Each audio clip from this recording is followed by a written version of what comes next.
Welcome to Wednesdays with Wayne, and I'm here with Joe Francis, a sales manager from Adams Landscape, and you've invited us to your personal yard so we can actually take a different look. Instead of landscape plants, we're going to look at vegetables today. So Joe, how long have you been vegetable gardening? About 24 years. 24 years, that's great. And you have learned, you've made mistakes, you've had successes along the way. Let's start with the first step, which I believe is the planning process of your vegetable garden. Correct.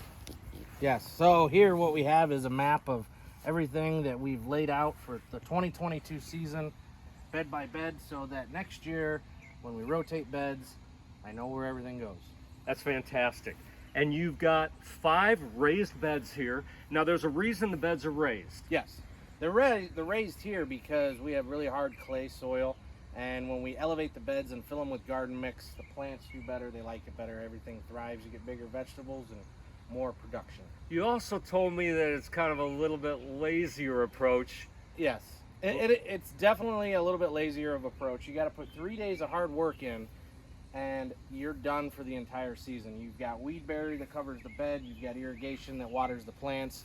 You kind of just plant it and walk away and come back and pick vegetables. Much more effective way to grow in our heavy clay though. Tell us a little bit about what you have growing here. We got some zucchini here. Yeah. And it looks like it is growing beautifully, right? Excellent. Yes. Yes. We've already harvested about 8 or 10 zucchini. It's July 12th. I noticed that there are some tubes in through here, so we're doing some drip irrigation. Yes, that is correct. Each plant has a drip head emitter on it. Roughly gets 15 minutes of water in the morning, 15 minutes of water in the afternoon. That works out to half gallon in the morning, half gallon in the afternoon. And you've got well water, so that's a super effective way to do it without turning everything orange. Correct. Okay, let's kind of go through your peppers here, tomatoes, really a nice selection of material. Now, I see you don't have a huge diversity of vegetables. That's because? Well, because we've narrowed it down over the years to exactly what grows well, that we can do well with, and we eat and use. What don't you, or what have you had failure growing? Anything that grows underground. Onions, beets, radishes. I've just failed. You know, anything coming up, we've done really And well obviously with. Success with the tomatoes, the peppers, the zucchini. We've got some cucumbers here. I think this is real interesting, what you've done with the cucumbers. Yes, yes. These are burpless cucumbers here. This one is 100% ready to be picked. Nice. That's all there is to it.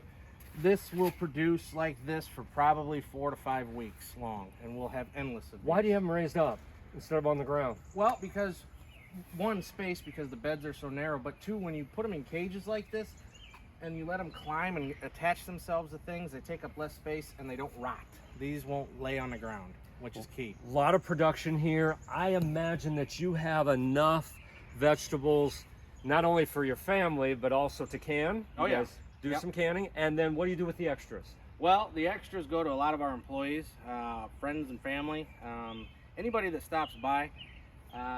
And if there's a lot of residual stuff that does fall off the plants, then those go to some of the animals, the chickens that we have. Great, and I see in the background, there's the chickens, and you've got the chickens for... Well, those are just basically for eggs.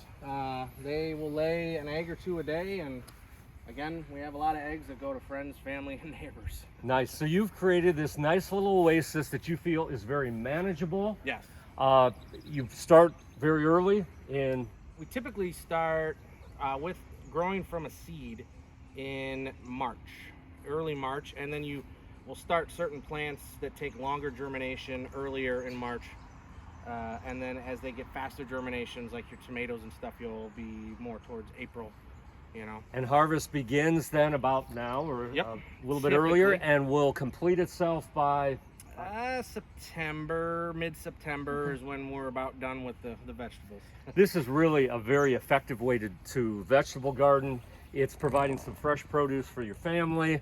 Thank you for sharing this with us today. Yes, So thank you for joining Wednesdays with Wayne, sponsored by Niemeyer's Landscape Supply. And remember, beautiful landscapes start here.